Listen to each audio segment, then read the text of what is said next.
Hola chicos, espero que estén súper bien. Bueno, vamos finalizando la materia y en esta oportunidad vamos a charlar un poquito acerca de los capítulos 7 y 8 que van a tener que ver cómo vamos a persuadir, ¿sí? Este arte de la persuasión, por supuesto, no es una obligación, sino es una sugerencia, una posibilidad, convencer a nuestros clientes que elijan nuestros productos. Así que bueno, ¿cómo los vamos a convencer? ¿Cómo vamos a utilizar la palabra? Lo primero va a ser entender el modelo de la comunicación. Seguramente lo deben haber visto en el secundario, pero hacemos un repasito rápido de este modelo y en realidad el modelo de la comunicación tiene primero que nada un emisor, que es la fuente de ese mensaje que va a codificar justamente un mensaje, lo va a enviar por algún tipo de canal y esto va a llegar a un receptor. Por ejemplo, un youtuber que va a codificar en un lenguaje que, por ejemplo, los adolescentes o preadolescentes entiendan y sea un lenguaje que les guste. Un tipo de mensaje, sí, por ejemplo, la compra de una cámara de youtuber, va a utilizar su canal de YouTube y va a haber un receptor, un posible codificador, un receptor, un consumidor que va a decodificar ese mensaje y que luego de una X cantidad de cuestiones, quizás, bueno, lo retroalimenta a partir de alguna palabra, de algún mensaje que le envíe, o, o va a tomar algún tipo de curso de acción, por ejemplo, comprar o no comprar o comprar otra marca de ese elemento que él le sugiera el youtuber, por ejemplo, una cámara de youtuber se me ocurre, ¿no? En este momento como un ejemplo, ¿sí? Bueno, y para que el mensaje sea persuasivo, es muy importante que la persona que lo recibe pueda decodificar apropiadamente ese mensaje de la manera que lo quiso el emisor, porque muchas veces acá se juega como ese juego del teléfono descompuesto que solíamos jugar cuando éramos chicos. Entonces, cuando llega al receptor, muchas veces nos pasa que no llega de la misma manera que nosotros habíamos querido, pretendido o que nos habíamos planteado. Bueno, y las comunicaciones son impersonales, ¿sí? Que tienen que ver con por ahí mensajes de los departamentos de marketing, de agencias de publicidad, o bien interpersonales, que tienen como esta posibilidad de ofrecer una retroalimentación inmediata mediante señales que pueden ser a través de la oralidad o no. ¿No? Por ejemplo, las formales que tienen que ver con quizás los vendedores que trabajan dentro de un local, se me ocurre un Frave o un Garbarino, que a través de su persona representan la imagen de la compañía, o bien canales más informales, ¿sí? Que son personas con las que, bueno, este consumidor va a interactuar, o bien a través de medios electrónicos, como cada vez que una persona envía un mail y se le contesta un mail o se le contesta algún tipo de mensaje por redes sociales. Bueno, y en este sentido tenemos como dos tipos de medios. Uno los más tradicionales, periódicos, revistas, radio, televisión. La verdad que son medios que cada vez, por su característica de ser unilaterales, no haber interacción, son quizás los medios cada vez menos elegidos. Esto nos podemos dar cuenta cuando vemos los ratings, por ejemplo, de los años 90 en el prime time, que es el horario más importante de la televisión. Vamos viendo cómo esos, digamos, puntos de rating aún en el prime time van bajando a niveles, digamos, muy preocupantes para los canales de televisión y que, claro, les hacen imposible hacer los premios que hacían antes. Susana Jiménez, allá por el año 97, 98, si no si mi memoria no me está fallando, tenía un premio, ¿sí? De $1.000.000. ¿Sí? Era justamente el premio del millón. Y esto lo podía hacer porque su programa tenía una cantidad de puntos de rating que le permitían asumir el riesgo y el gasto de este tipo de premios. ¿Sí? Entonces, ¿qué es lo que están ganando? Bueno, los nuevos medios, las redes sociales, los dispositivos.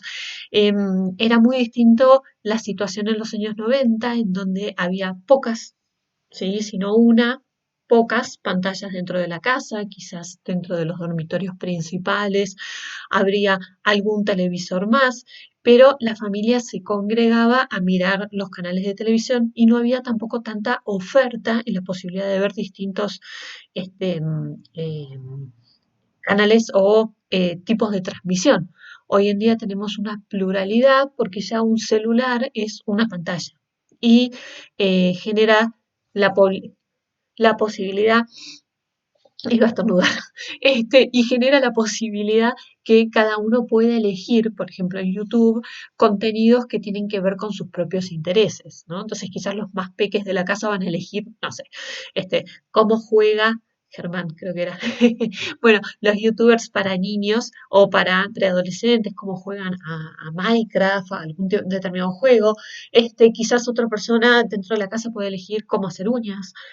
A una otra persona algún tipo de hobby o viajes o, ¿no? Entonces, se van a ir especializando los youtubers por estos gustos que tiene cada uno de los miembros de la familia.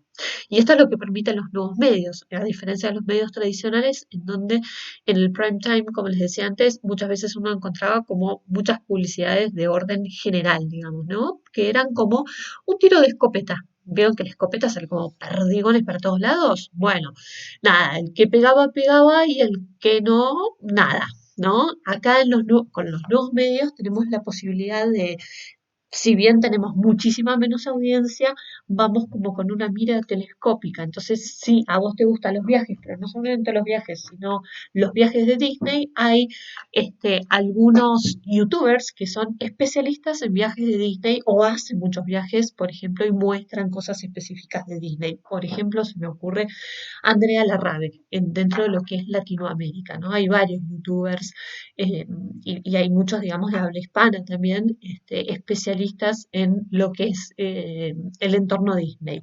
Cada uno, por supuesto, con sus particularidades, con su personalidad, con toda la magia que cada youtuber le sabe poner a su canal, ¿no es cierto? Y cómo se adecua a sus oyentes, ¿no? Pero bueno, es la posibilidad que nos dan los nuevos medios. Entonces, bueno, están muchísimo más especializados en los gustos y las preferencias de cada uno de sus oyentes. Ahora bien, la verdad es que hay muchas barreras o lo que también llamamos interferencias en la comunicación. Y la primera tiene que ver con la exposición selectiva, ¿sí? Que tiene que ver con que las personas tienen la posibilidad de elegir qué niveles de atención van a poner a los mensajes o a las publicidades, ¿sí? Y muchas veces, por ejemplo, por mucho que hasta incluso los primeros 5 segundos de YouTube están muy interesantes, muchas veces uno como que salta no, la publicidad de YouTube y la salta. Aunque por ahí esté buena y te enganches, pero decís, no, está mejor el video que tenía ganas de mirar, ¿no? Bueno, o bien,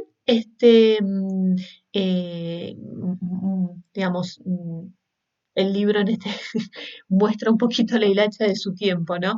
Eh, Muchas personas en otros tiempos por ahí grababan los programas y esto hace, ¿sí? Que cuando grababan los programas de aire pudieran saltar las publicidades. Hoy en día podemos hacer algo similar, digamos, en YouTube, de ir pudiendo saltar las publicidades y no verlas, o por lo menos solamente ver lo que estamos obligados a ver, que son los 5 primeros segundos.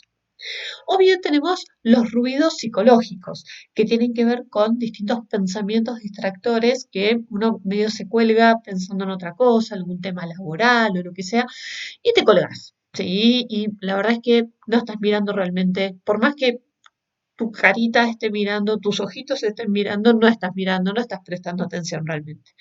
¿Sí? O bien, bueno, estas son las tres principales barreras y lo que tenemos ahora son entonces recursos para superar estas barreras y la primera es la repetición, tiquete, tiquete, tiquete.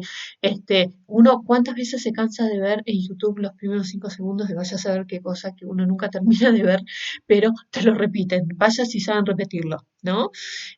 O bien el contraste, que es abrirse como este camino entre el ruido psicológico, entre la confusión publicitaria, para tratar de atraer a las personas con algo más inesperado, con algún tipo de incentivo del estilo sensorial, o bien a través de algún tipo de tecnología digital, ¿sí? Que me permita diseñar un mensaje que pueda ser más personalizado, que me pueda hablar a mí, o que de repente diga de alguna manera mi nombre, por ejemplo. Recuerdo en Disney una atracción muy icónica, no, perdón, no Disney, Universal, es la de E.T. Si bien es una atracción que ya tiene unos cuantos años y hoy cuando uno la mira, bueno, quedó un poquito aletargada en el tiempo, digamos.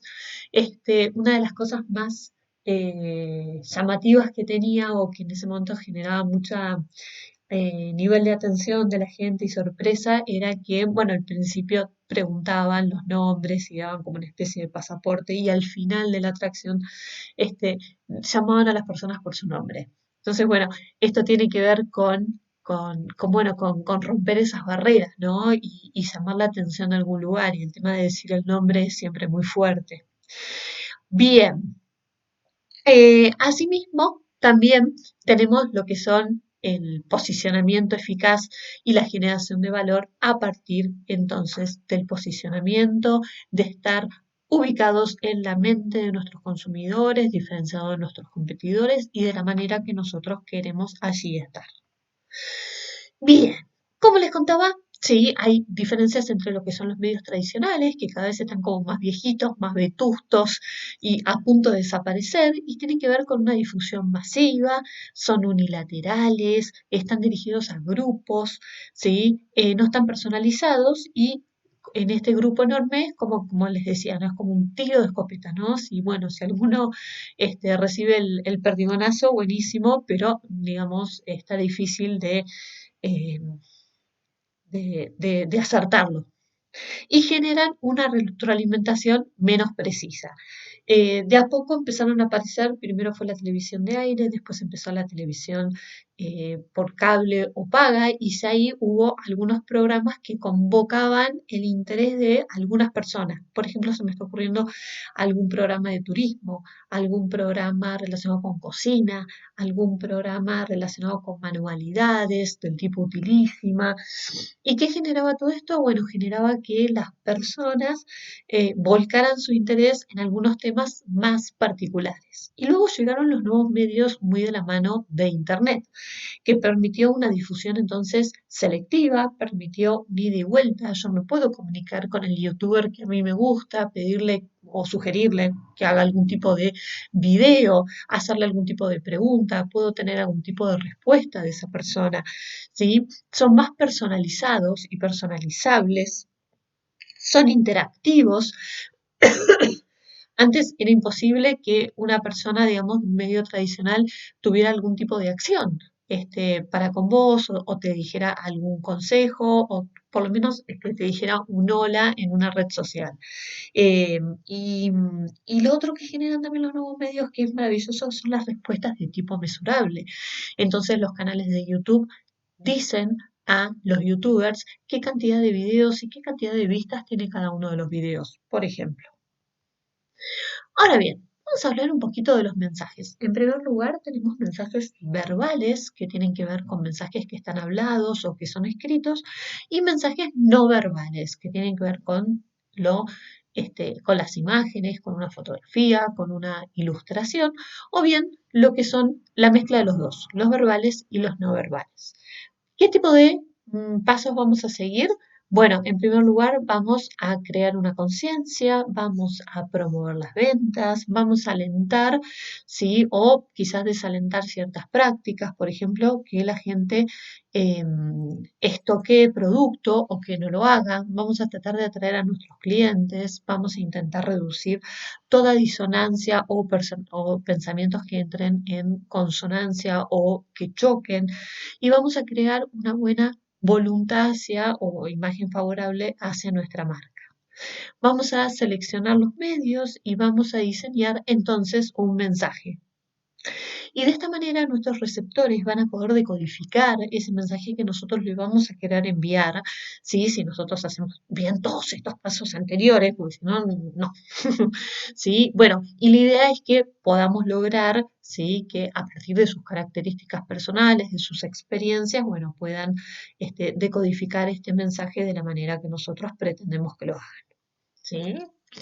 Ahora bien, vamos a tener que tomar algunas decisiones relativas al mensaje, ¿sí? Por ejemplo, decisiones relacionadas a las imágenes y al texto, que tenemos que tener cuidado, que no sea lesivo con los pensamientos, los sentimientos de otras personas, ¿no es cierto? Vamos a tener un marco de referencia que puede ser bien positivo o negativo. Vamos a utilizar también o vamos a intentar usar mensajes que parezcan, ¿sí? Únicos, unilaterales o bien que sean bilaterales, y esto tiene que ver con que reconozcan, ¿sí? A los productos de la competencia o evidencien algún tipo de diferencias. Bueno, en este sentido, este libro está escrito en Estados Unidos y las leyes de defensa de la competencia son un poquito distintas. Acá en Argentina, como un paréntesis y les cuento algo, lo importante es que tenemos que tener en cuenta que no podemos denigrar a la competencia, ¿sí? Podemos hablar de la competencia, no hay problema, pero no se la puede denigrar. Entonces a veces es medio como difícil hablar del competidor, ¿sí? Digamos, no ser no denigrarlo, entonces yo para qué quiero hablar si yo estoy pagando la publicidad de mi competidor, digamos, ¿no? Entonces, muy raro, hay muy pocos casos en los que se ha dado alguna situación de estas. Bien, acá tenemos algunas imágenes, ¿sí? ¿Y qué vamos a tener en cuenta? Entonces, un marco de referencia, ¿sí? Y en este sentido, los beneficios que se obtienen al usar el producto, ¿sí? Van a tener que ver con un marco de referencia positivo y por otro lado, con un marco de referencia negativo, son los beneficios que pierdo si no utilizo el producto. Entonces, no sé, jabón, un detergente para platos que no saca, por ejemplo, no sé, la grasa como otros. ¿Sí? Bien, entonces lo que nos dice el libro es que hay algunas investigaciones que nos dicen que las personas que tienen baja necesidad de cognición suelen ser más propensas a los marcos de referencia más bien negativos y que las personas que tienen como esta imagen más independiente, que se ven a sí mismos como que tienen algunas características únicas que los hacen diferentes, les gusta más escuchar o son más susceptibles a el tipo de mensajes que involucran algún tipo de enfoque basado en metas, ¿no? O lo que tiene que ver con un marco de referencia positivo en este caso, ¿no? Vas a lograr tal cosa, digamos, más como desde el lugar positivo y no desde lo que te va a faltar, desde la parte negativa. Y quienes tienen como esta imagen también interdependiente van a estar más convencidos cuando les planteamos, em, digamos, las metas más relacionadas con la evitación, ¿sí? Con el marco de referencia negativo. Bueno, acá les dejo algunos ejemplos que me parece que les van a gustar, para pensar, para ver. ¿Sí? Y bueno, y tenemos como el orden. El orden también va a generar un efecto importante y tenemos dos tipos de orden, ¿sí? Entonces, el efecto de primacía, donde lo más efectivo es presentarlo al primer momento, o el efecto de resciencia, que tiene que ver con lo que está al final es lo más importante. Y en este sentido juegan las publicidades con, bueno, te pongo la marca al principio, pongo la marca al final, ¿sí? También hay decisiones que tomar respecto del orden. Y también hay algunas investigaciones asociadas a esta decisión. Y la verdad es que si el interés del público es alto, lo mejor o lo más conveniente parece presentar primero los puntos importantes. Bien, y por otro lado, si el interés también es alto, ¿sí? Como no necesitamos tanto estimular la curiosidad, los beneficios del producto pueden plantearse también como en un orden más ascendente y dejando como la frutillita de la torta para el final, ¿no? La cerecita para el final, lo más importante hacia el final. Em, y cuando tenemos como información favorable y desfavorable toda la vez, podemos ubicar material positivo al principio, ¿sí? Y esto suele originar también mayor tolerancia, ¿sí? A las noticias que a lo mejor no son tan buenas, digamos, ¿no? Bien, y quizás también está bueno como pensar en el nombre de la marca al comienzo del mensaje. Esto también ayuda mucho a la recordación del mensaje, que es una de las cosas que nosotros vamos a intentar buscar a toda costa, ¿sí? Bien, y por otro lado tenemos los mensajes, digamos, perdón, las alusiones publicitarias, que es esto tiene que ver con lograr mensajes emocionales, ¿sí? Que a mí me permitan de alguna manera llegar a mi público de una mejor manera. La verdad es que los mensajes informativos quizás tienen situaciones más de alto involucramiento y todo lo que tiene que ver con los mensajes positivos son de más bajo involucramiento. Recuerden que yo les comentaba que las emociones son como la reina de la psicología, que les damos mucha bolilla, se les da mucha bolilla hoy en día, porque justamente tienen que ver con todos eh, con toda la forma en que decidimos, ¿sí? No decidimos de forma racional, sino que decidimos a partir y a través de nuestras emociones. Varios premios Nobel, como por ejemplo Kahneman, ¿sí? Que es psicólogo, perdón, este, tuvo, digamos, la posibilidad de, a través de muchísima investigación que hizo a lo largo de toda su vida con su equipo de investigadores, llegó a la conclusión que las decisiones son emocionales y no racionales. ¿Sí? De hecho, ganó un premio Nobel de Economía y no fue la única persona que ganó un premio Nobel de Economía a partir de investigación que dio cuenta de esto que les comentaba recién. ¿Sí? Varios psicólogos han este, ganado premios Nobel de Economía a partir de sus descubrimientos de heurísticos y de las formas que las personas toman las decisiones. A partir de esto tenemos que las alusiones publicitarias que se utilizan cada vez más y también porque esto también dio lugar a justificar toda esta situación, tiene que ver, bueno, en el caso de Estados Unidos, por lo que les comentaba antes, con la publicidad comparativa, cuando tengo la posibilidad de compararme con otra marca, con el temor en muchas ocasiones. El miedo es un tipo de emoción. ¿Se acuerdan de la película Intensamente? Bueno, se acuerdan que el miedo era una de las emociones y una de las más fuertes y quizás más evolutivas de todas. ¿Por qué? Porque me permite o permitió a la humanidad tener en cuenta ciertos peligros. El humor también, las cuestiones relacionadas con la sexualidad y también algún tipo de situaciones más bien contextuales. Así que bueno, ahora vamos a pasar un poquito a la publicidad comparativa, ¿sí? Que tiene que ver con la primera de las alusiones, ¿sí? Y bueno, hay algunas cuestiones relacionadas por ahí, con la sofisticación, ver hasta qué punto la negatividad, hay algunas cuestiones relacionadas también con el género que comenta el autor, con el enfoque de la promoción o de la prevención, ¿sí? Y con también algunas evidencias factuales. Bueno, acá tienen tienen un videito para mirar, si creo que les va a gustar. Bueno, las alusiones al temor, como les contaba, es una de las emociones más fuertes, eh, que nos genera también más estrés, ¿sí? Y la verdad es que la idea es entender un poco las reacciones que va a tener, ¿sí? Y las experiencias previas que tienen nuestros clientes. Hay que tener un poco de cuidado con todo el efecto boomerang que esto puede llegar a generar, ¿sí? Eh, bueno, es un proceso largo y complejo, ¿sí? Entenderlo dentro de un proceso largo, estudiar también cuál es la relación entre el miedo y la acción y también entre el miedo y la ansiedad. Si la gente no se queda parada en la ansiedad y no toma una decisión o no lo niega, eso hay que tenerlo muy en cuenta a la hora de tomar decisiones relacionadas con todo esto. ¿Sí? Bueno, y determinar si es mejor una alusión de tipo racional o mejor una emocional. Quizás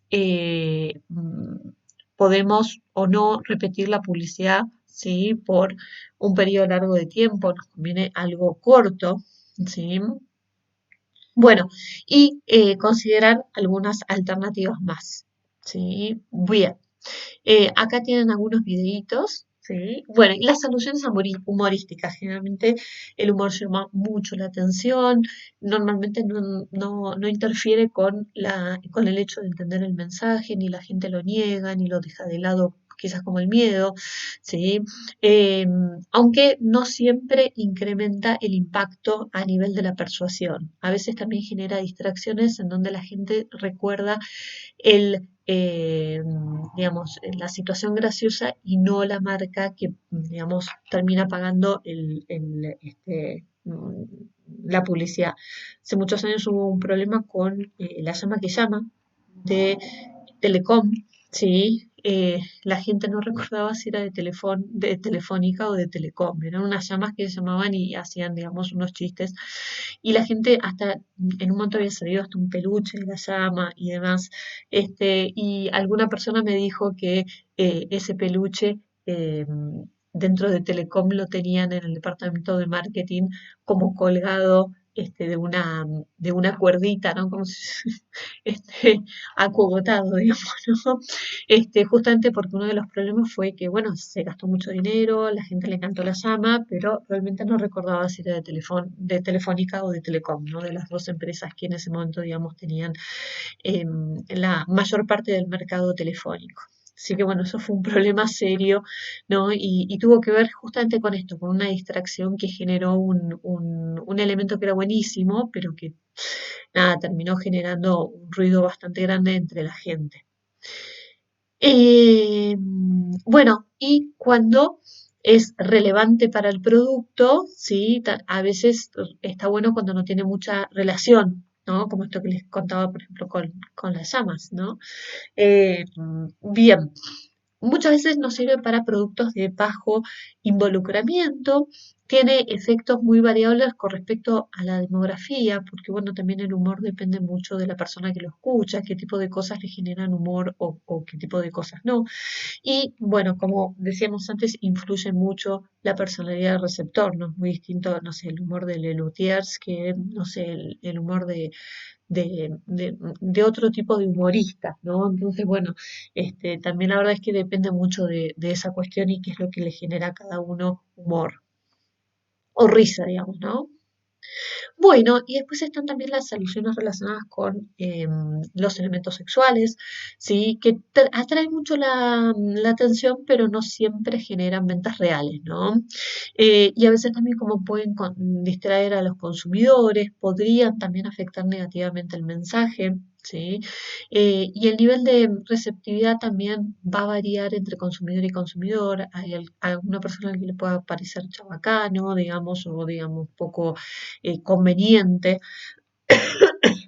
Y evidentemente también va a tener que ver con sus experiencias previas, sus preferencias y distintas reacciones que tenga al respecto de este tema. ¿Sí? Bien. Y también algunas cuestiones relacionadas con las situaciones contextuales. Por ejemplo, acá hay un ejemplo de qué pasó en el año 2008 en Estados Unidos, luego que cayera Lehman Brothers, donde Estados Unidos enfrentó una situación económica muy compleja y el mundo en general también, digamos, sufrió lo mismo, ¿no? Países como Portugal, España, Grecia, fueron países que sufrieron muchísimo esta crisis desde el año 2008. Bueno, y acá también tuvimos nuestras crisis, vaya si las tuvimos, y acá tenemos una del año 2001-2002, ¿sí? Bueno, ¿y qué es esto de la retroalimentación de la comunicación? Es una prueba digamos, de la efectividad y que se da a través de la respuesta del consumidor, ¿sí? Y la idea es que esta persona, digamos, pueda quedarse con algo de todo esto y a partir de la retroalimentación que le hace, el emisor pueda reforzar o modificar el mensaje, corregirlo, retocarlo, ¿sí? Bien. Es mentira que no se puede medir la eficacia de la publicidad o de los mensajes o de la comunicación. Hay que querer hacerlo y nada más. ¿Sí? Y en este sentido tenemos los efectos persuasivos de las comunicaciones, ¿sí? A ver si el mensaje fue recibido, si fue comprendido, si fue interpretado. Lo que quizás nos importa más que es el efecto sobre las ventas, si realmente esto generó una venta, ¿no? Divino si se comprendió, si fue recibido, pues yo quiero que como gerente que se genere una venta. O bien, uno, digamos que es más sencillo quizás, que tiene que ver con la exposición al medio. Y esto con todo lo que son los productos relacionados con Internet es mucho más sencillo, digamos, que antes, ¿no? Así que bueno, ahí tenemos todo un mundo muy interesante. Incluso los youtubers tienen en YouTube Studio, tienen también todo, que por cierto está por cambiar. Tienen, siempre lo van mejorando y demás, tienen un feedback importantísimo que les dice, por ejemplo, hasta a un youtuber cuántas personas y de qué países vieron y en qué momentos cada uno de sus videos, ¿no? Entonces, bueno, esto también para los youtubers que monetizan implica para cada uno de los países una monetización distinta por cantidad por miles de vistas de cada video. Entonces, bueno, eh, genera esto que está como, digamos, de lo más interesante para poder evaluar. Bien, se nos acabó el capítulo anterior y ahora vamos a empezar entonces con el capítulo 8, que va a tener que ver con la publicidad electrónica, impresa, redes sociales, medios móviles. Bien, y lo primero es la diferencia entre las impresiones y la segmentación, ¿sí? Y la idea es empezar también a pensar en la delimitación de nuestro mercado meta, ¿sí? En función de estas impresiones, ¿sí? Y la idea es poder describir a las personas a las que quiero llegar, ¿sí? A través de online, de un, digamos, un medio, por ejemplo, online. Bien, la idea es que muchas veces los publicistas van a participar en distintas subastas como para poder lograr esos espacios que ellos van a buscar, ¿sí? Hay gente que se especializa en todo esto, ¿sí? Y bueno, la idea es generar, ¿sí? Con los usuarios un contacto que nosotros, digamos, o se llama, lo vamos a llamar impresiones, ¿sí? Y hay empresas, como les decía, que están súper especializadas y son muy conocedoras de todos estos temas y normalmente además son concentradoras de datos, ¿sí? Entonces, buscan que, digamos, en los medios tradicionales esto sucede también, o sucedía antes con más frecuencia, en donde luego tienen que ir a comprar esos espacios o, digamos, se peleen o pujen, digamos, para tratar de lograr la compra de esos espacios, sobre todo en los lugares más interesantes, ¿no? Los programas más interesantes, los lugares más interesantes. Bien, entonces tenemos una delimitación de mercados con base a las impresiones y otra con base a los segmentos. Cuando lo hacemos en base a las impresiones tenemos como estas subastas que recién hablábamos en tiempo real, ¿sí?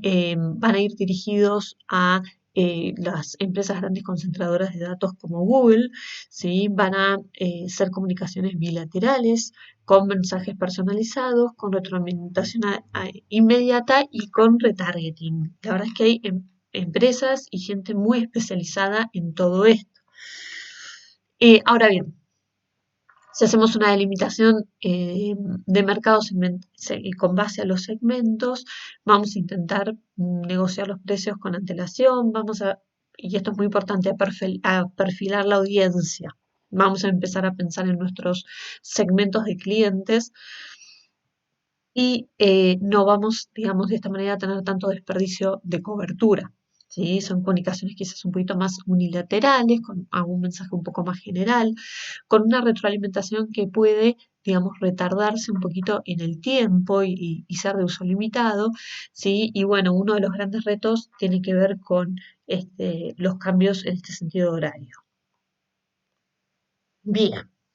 ¿Cómo hacemos o cómo calculamos estos ingresos publicitarios de Google? Bueno, tiene que ver con los anuncios de las búsquedas web, ¿sí? Que los primeros, bueno, van a ser pagos, ¿sí? La verdad que he tenido algunos cursos en Google y es una fórmula que no está como del todo clara, ¿no?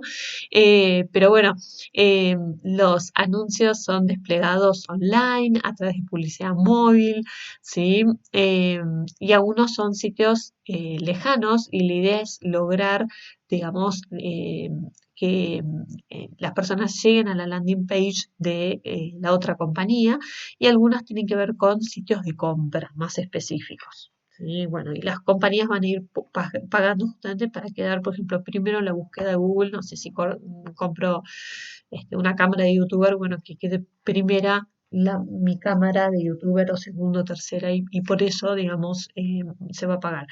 Claramente hubo algunos problemas con Google porque, bueno, esto genera también que en realidad sea, digamos, una cuestión comercial y no una cantidad, por ejemplo, de vistas. Bueno, esto ha generado en algún momento algunos problemas legales con Google. Bueno, ¿y qué son los medios sociales? Son lugares donde se da la interacción, digamos, en un espacio informático entre las personas y donde éstas van a crear, van a compartir y van a intercambiar información, ¿no? Y están también especializadas por edad, ¿no? Donde tenemos a YouTube, donde tenemos a Instagram y donde tenemos, por ejemplo, a TikTok, ¿sí? Como una red social un poquito más nuevita. ¿Sí? ¿Y qué tipo de estructura tienen los medios sociales? Bueno, la idea es que hay distintos perfiles, dentro de estas redes sociales están los amigos, también hay distintos grupos de interés de las personas, algunos paneles relacionados con la discusión de algunos temas de interés, por ejemplo, políticos o cosas por el estilo, y alternativas, ¿sí? Para poder controlar toda la información compartida y no faltar el respeto o, bueno, generar espacios donde la gente pueda compartir cosas con límites, ¿no? Bien, ¿y qué son las apps?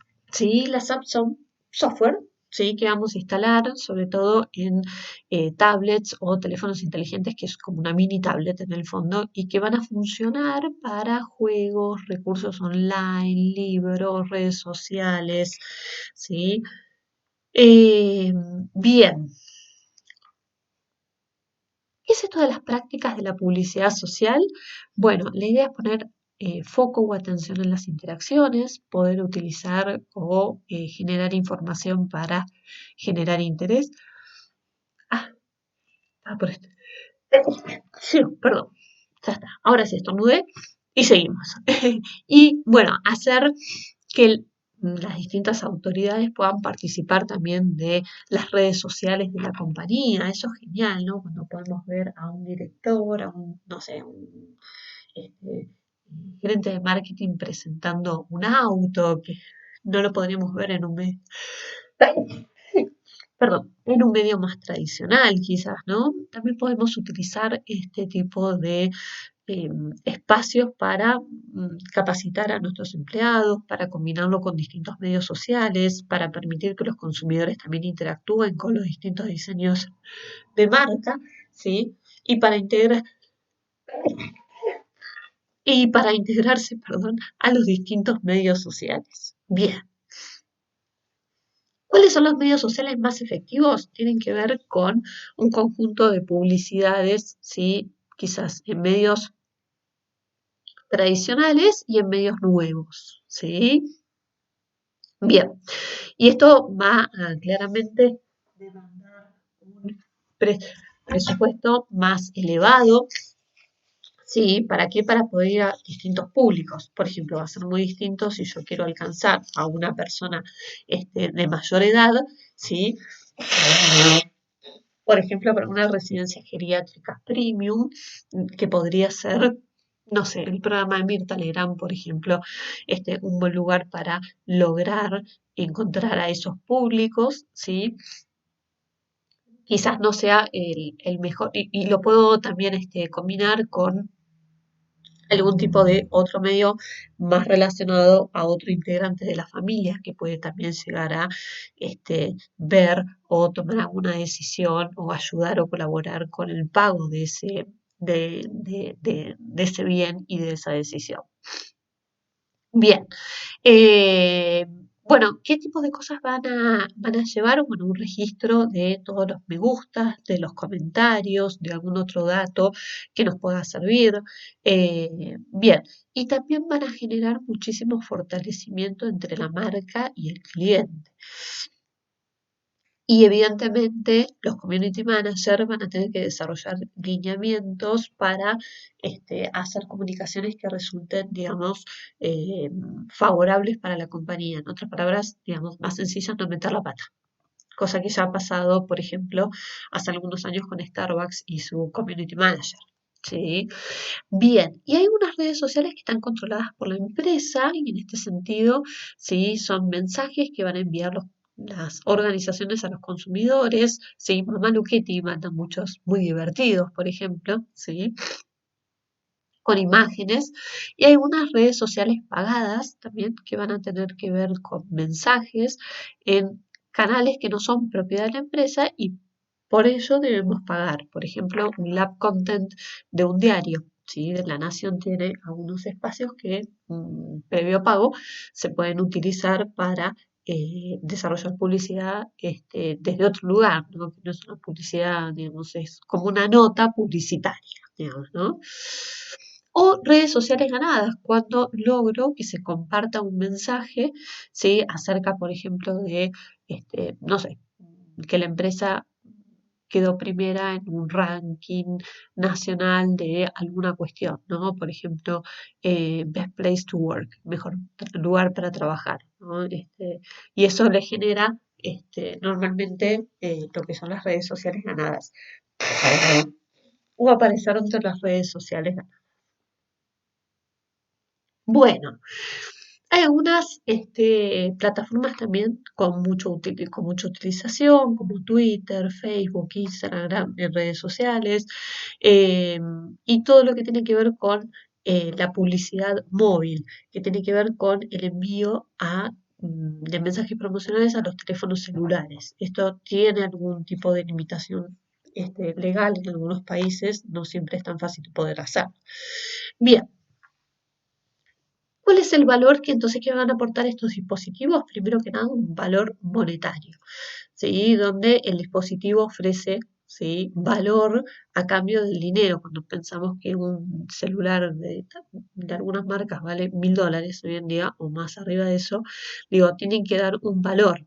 ¿Sí? Pero también es un valor por conveniencia, porque nos ahorran tiempo y dinero, nos facilitan la vida y reúnen en un solo aparato aparatos que estaban antes por separado, como el reloj, los libros que se pueden leer digital, música, bueno, un montón de elementos que, digamos, van, que antes iban por separado, ¿no? El GPS antes era por separado también, y hoy están una linterna, todos están reunidos dentro de un mismo teléfono.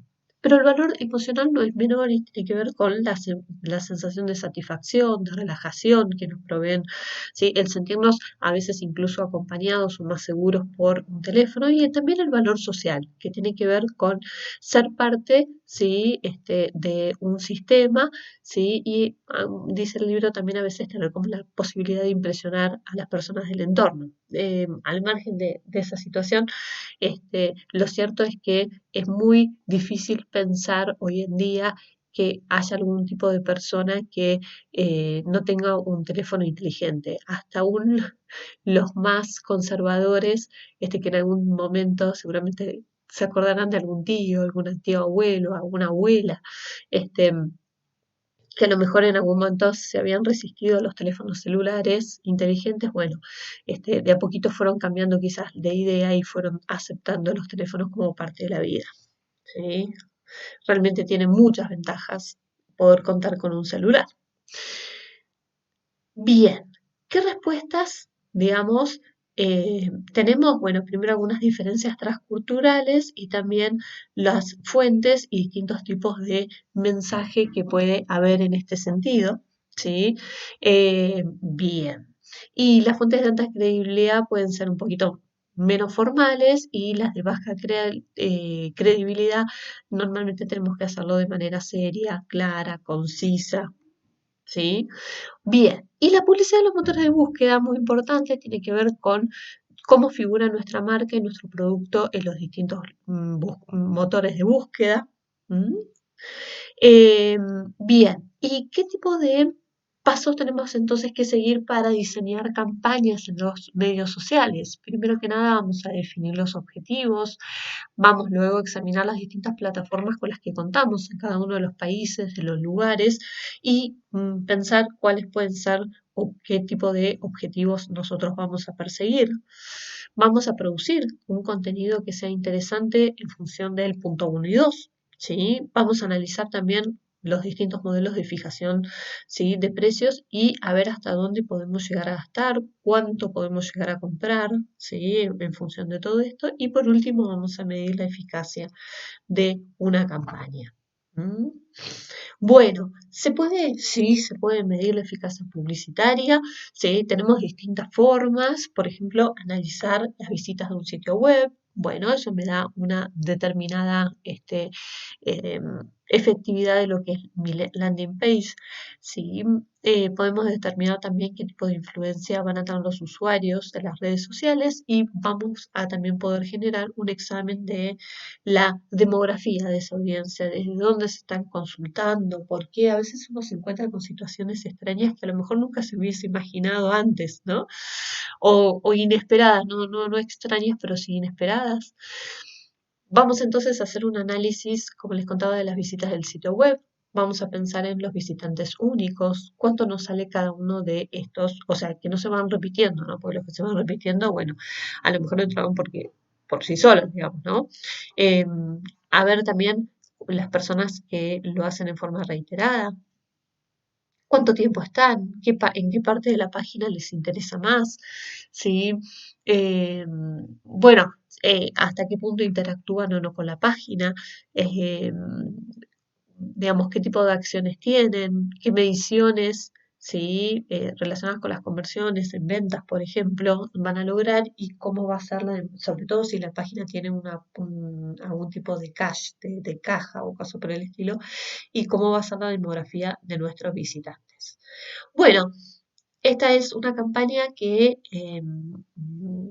hemos visto, vamos a ver en clase, ¿sí? Depende cuando escuchen el video, ¿sí? Y la vamos a charlar acerca de una publicidad preciosa que hizo Nestlé, ¿sí? Y les voy a contar un poquito qué es lo que pasó ahí, ¿sí? Bueno. Entonces, también vamos a evaluar qué grado de influencia tiene Twitter o, por ejemplo, Instagram en función del número de seguidores, de las personas, ¿sí? Que, digamos, generan o leen con frecuencia los tweets. Sí, y bueno, si citan también estos tweets, sí, por ejemplo, sí, y qué tipo de usuarios son, sí, si son celebrities, si son más conversadores, si son spammers, sí. Bien. ¿Cómo se analiza esto? A partir de una herramienta, ¿sí? Que es un servicio que nos da Google en realidad, ¿sí? Que nos permite saber el origen de los visitantes a través de Google Analytics, que me genera, digamos, bueno, la posibilidad de lograr la llegada a mi landing page, ¿sí? Que aterricen ahí. Em, Donde también me va a dar una ubicación, como les contaba antes, de geográfica y de la duración de las visitas, ¿sí? A lo mejor voy a encontrar a alguien de un lugar muy extraño dentro de mi página de internet, ¿sí? O poco esperable por lo menos, y una asignación de perfiles. Bien, bueno, acá tenemos un ejemplo, ¿sí? Que después, o ya vimos, o después les voy a contar un poquito, ¿sí? Y bueno, hasta aquí hemos llegado con los capítulos 7 y 8. Espero que les hayan gustado. Les mando un beso enorme y nos vemos luego en el último de los videos, que va a ser el último de los temas del próximo. Beso.